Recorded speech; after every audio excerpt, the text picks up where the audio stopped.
Sam Kimis-Zapier authored an article for Fast Company titled Procrastination is an Emotional Problem. You can find this on Fast Company's website under Secrets of the Most Productive People. I told myself I'd start writing at 10 a.m. and crank out a few sections of this article before lunch. It's now 1:40 p.m. and I'm finally getting started. What happened? In the commonly held view of procrastination, I failed to appropriately manage my time. Or maybe I was just lazy, unmotivated, distracted, or all of the above. But new research on the psychology of procrastination suggests something different. Maybe the problem lies not with my willpower, but with my emotions.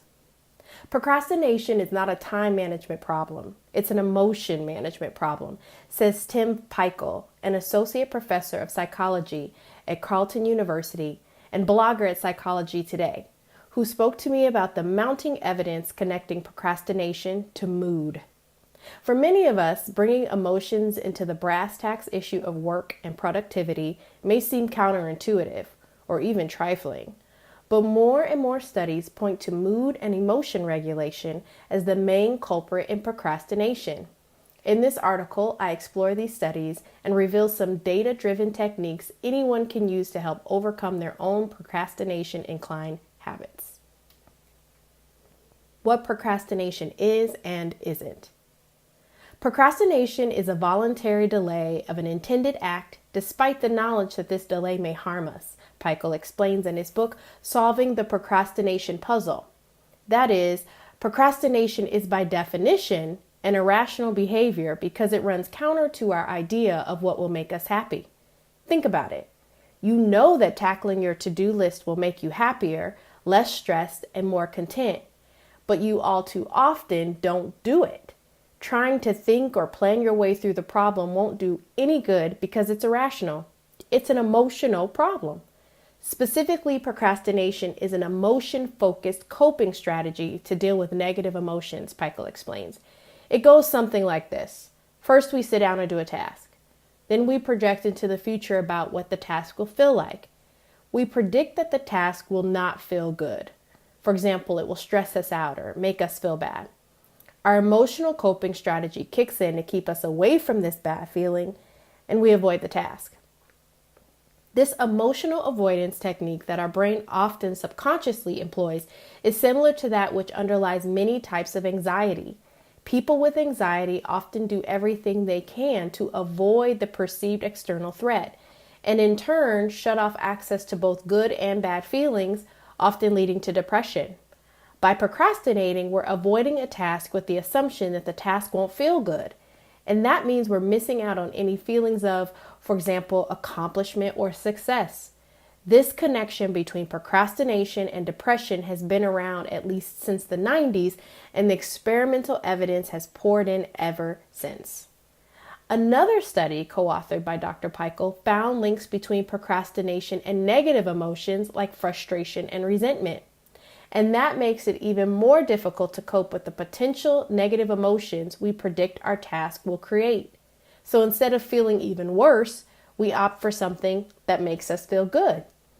Giving in to feel good is the term given to this phenomenon in one paper cited by many procrastination researchers.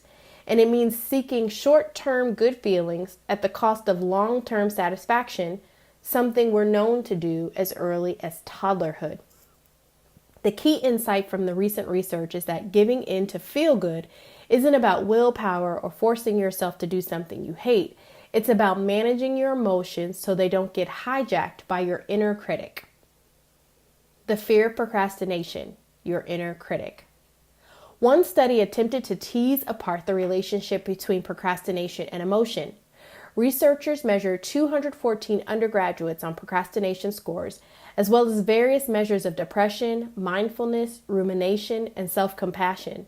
It found significant positive correlations between procrastination and rumination, and negative correlations between procrastination and both mindfulness and self-compassion. Let's start with the relationship between self-compassion and procrastination, because it's both counterintuitive and revealing. What's the first thing you do when you catch yourself indulging in a particularly egregious spell of procrastination? Do you tell yourself, "What's wrong with you? Pull yourself together and get your work done"? That lack of self-compassion might be exactly what's causing your procrastination in the first place, according to the research. Or maybe you don't beat yourself up. Maybe you just hang your head and feel guilty for the work you've put off. But feeling guilty is no better. Guilt can be one type of ruminative thinking, which also exasperates procrastination. That is, we get caught up in our own narrative about how bad we feel for putting off our work, which feeds on itself and drains our ability to get work done. We know we're culpable for our own self-defeated actions, and that brings us down, Pikel remarks. Another study found that procrastination is associated significantly with negative automatic thoughts in general, as well as automatic thoughts reflecting the need to be perfect. In both studies, this highly self-critical mindset created and perpetuated the problem of procrastination. This flies in the face of how many of us think about productivity. When we're putting off work, we tell ourselves we're being lazy and that we need to suck it up to power through the task at hand. But the research suggests that taking a softer, more compassionate view of our own behavior may be the key to breaking out of this self-perpetuating spiral. So how do we do that? Overcoming procrastination. Knowing that procrastination is an emotional regulation problem rather than a time management problem is a good start. But that doesn't tell us what steps can be taken to improve our behavior. To do this, Pikel brings together ideas from 3 disparate fields of study. The first, which comes from Buddhist psychology, is the idea of the monkey mind that we all share. The monkey mind never stops, and you can't make it stop, Pikel says. Instead, you've got to give the monkey something to do. The second idea, which comes from more traditional psychology, is that our emotions can't be pushed aside or ignored. So when we have a strong aversion to getting our work done, we can't ignore this feeling. The third part comes from David Allen, the founder of the Getting Things Done method, which is the idea that we don't do projects when we work, we do actions. In other words, the mountain of work that we picture ourselves wading through is really just a set of smaller, discrete actions that have to be taken one at a time. We put our pants on one leg at a time and write our articles one word at a time. Mindfulness and procrastination. Willpower is a slippery concept. Some researchers believe it doesn't really exist, and some believe it exists but in finite supply, and others take a middle path. I do think it has a role, Pikel says, but it's a smaller role than we think. Instead, he recommends cultivating another mental skill, mindfulness.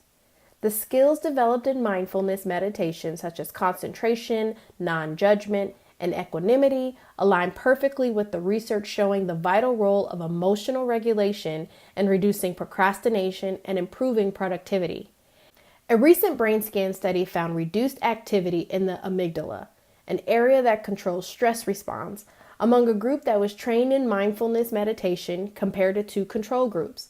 The amygdala is the region that can hijack our emotional response to a perceived threat, whether that threat is a mountain lion or a Slack notification sound. One small pilot study found very low procrastination scores among experienced meditators, suggesting that doing absolutely nothing might be the best way to get everything done. So mindfulness meditation can help us remain calm and non-judgmental in the face of work stress, which makes us more able to engage in the task, which makes us less stressed, a positive feedback loop. So here we are. I've almost finished writing this article and it's only 11:58 p.m. In my book, that's a victory, even if more of the day was spent avoiding work than doing it. I caught myself experiencing ruminative thoughts and an unmistakable lack of compassion a few times throughout the day, and I did my best to let these feelings go rather than get caught in cycles of negative thinking. Doing this helped me get back to my work, just as Pikel and other procrastination researchers would predict. But it had another impact that might not show up in their data. I enjoyed my day more. Even in those times I knew I was procrastinating, I gave myself a break and felt less bad about myself than I would have normally. Anecdotal evidence, but worth sharing, I think. Treating procrastination as an emotional and mood regulation problem might be the best way to move past it and get your work accomplished, but it can also improve your quality of life more generally. Next time you're faced with a project that's causing so much stress it feels like your amygdala is stabbing icicles into your eyeballs, try taking a deep breath. Let go of whatever self-judgment you're adding to the mix and ask yourself, what's the next task? Not only might you get more work done, you might even enjoy it.